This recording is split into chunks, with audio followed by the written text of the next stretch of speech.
Hey Travel fam, welcome back to another episode of Travelingtio. The UK saga keeps growing, and this time we're heading to Scotland. After wrapping up my adventure in the Isle of Man, if you missed that one, definitely check it out. I made my way over to Glasgow. Let's see what Scotland's biggest city has to offer. Hey Travel fam, welcome back to another episode. It's me Travelingtio, and we are currently in Glasgow, getting rain a little bit. Currently in the rooftop of the hotel where I'm staying, so I came up just to check the views, and not bad, but it's raining. So the plan for today is just walk around the city, check out some places. Hopefully the rain stops soon, and see what we can get into. So stay tuned, and I hope you enjoy what you're gonna see. Thank you. So here's a cool fact. Glasgow actually comes from the old Celtic phrase Glasgow, which means dear green place. And honestly, once you're here, you see why. The city has been around for over 1500 years. Starting out with St. Mungo's little religious settlement by the River Clyde, over time it grew around the cathedral and eventually became proper medieval town with its own big annual fair. Fast forward for a few centuries and Glasgow blew up during the Industrial Revolution. Shipbuilding, engineering, you name it. It was all happening here. The boom brought in people from all over Scotland, Ireland, and beyond. And that's how all these neighborhoods were born. Today, it's Scotland's biggest city and is still buzzing with culture, history, and music. It even earned the title of UNESCO City of Music. So yeah, Glasgow's been reinventing itself for centuries, and it still knows how to keep things interesting. Glasgow Clockwork Orange is the only subway system in Scotland, offering a quick and cheap way to navigate the city centre, West End and South Side. First Bus operates the most extensive bus network, with buses covering all parts of the city and most services passing through the city centre. Glasgow Central Station handles service to the south and west, while Glasgow Queen Street stations serve Edinburgh and routes to the north. A city cycle hire scheme, they have OVO bikes. It's available for exploring Glasgow in two wheels. Super fun. Black cabs can be hailed, and services like Uber are also available in Glasgow. The quickest public transportation link from Glasgow International Airport to the city center is take the express bus. It takes up like 15 minutes from the airport to the city, and vice versa. Glasgow is one of those cities that hits you with energy right away. From the music and the nightlife to the incredible Victorian architecture and free museums. You have got classic like Glasgow Cathedral, the Kelvin Grove Art Gallery, the Riverside Museum, Burrell Collection, all worth checking it out. So take your time. But what I really love is how Glasgow balanced being cultural hub with also being the perfect getaway to the Scottish Highlands and Islands. If you're into history, nature, or just good long walk, you will find plenty here. And just a heads up, the best time to come is spring through late summer when the days are long and the weather is a bit kinder. But honestly, always pack an umbrella when you visit or a rain jacket. I definitely got wet. The University of Glasgow isn't just one of Scotland's most prestigious universities. It's also one of the oldest in the world, founded way back in 1451. Today, it's still recognized globally for world-class teaching and groundbreaking research, consistently ranking among the top 100 universities worldwide. But beyond the academics, what really takes your breath away is the architecture, as you can see, with its neo-Gothic spires, sweeping quadrangles, and dramatic cloisters. It feels like you have stepped straight into a scene from Harry Potter. Super familiar. Now, here's a fun fact. Not that the movies were actually filmed here, but many visitors can help comparing to Hogwarts. Walking through the courtyards, definitely you get the same magical vibe. So Travel fam, so here we are, walking around. At least it's not raining anymore. Nice cool temperature.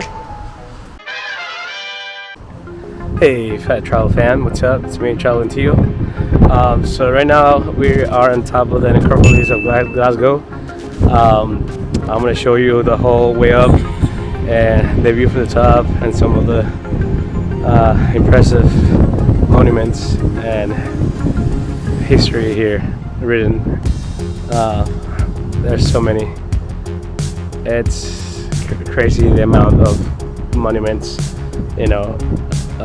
place here to pay respect for the people. So yeah, stay tuned and hope you enjoy what you're watching, and if you do, please like and subscribe. Thanks. The Glasgow necropolis opened in 1833. It is a breathtaking 37 acres Victorian cemetery overlooking Glasgow Cathedral.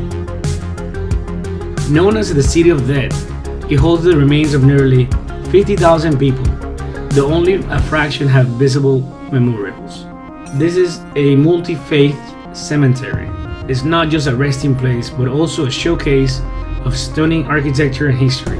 Many of its elaborate tombs and monuments were designed by renowned figures such as Alexander Grigg Thompson, Charles Rennie Mackintosh, making it as much as an open-air museum as a cemetery. Travelers can join walking tours for deep historical insights, or just wander at their own pace, like I did, taking in the panoramic views of Glasgow from its elevated grounds. The necropolis is also conveniently located beside the iconic St. Mungo's Cathedral and the historic Merchant City, making it as an essential stop on any Glas itinerary. So definitely check it out. Don't miss it. Whether you're into history, architecture, or you're soaking the atmospheric views, the Glasgow metropolis is one of the city's most remarkable and visited landmarks. So make sure you check it out. Every July, Glasgow holds the famous Orange Walks. It's a tradition that marks the anniversary of the Battle of Boyne. These parades, led by the Orange Order, brings out marching bands, traditional regalia, and a lot of local history. The biggest events usually take place around mid-July, and whenever you see them as a cultural, historical, or just a big part of the city identity, they're definitely a unique slice of Glasgow life, as you can see. So many people were around walking the streets, celebrating. It was an experience.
Travel fam, thank you so much for watching, and don't forget to like and subscribe, hit that bell so you don't miss the next adventure. I really appreciate the support. I'm still trying to get to my goal this year, 500 subscribers, and I will see you in the next one. Thank you for watching.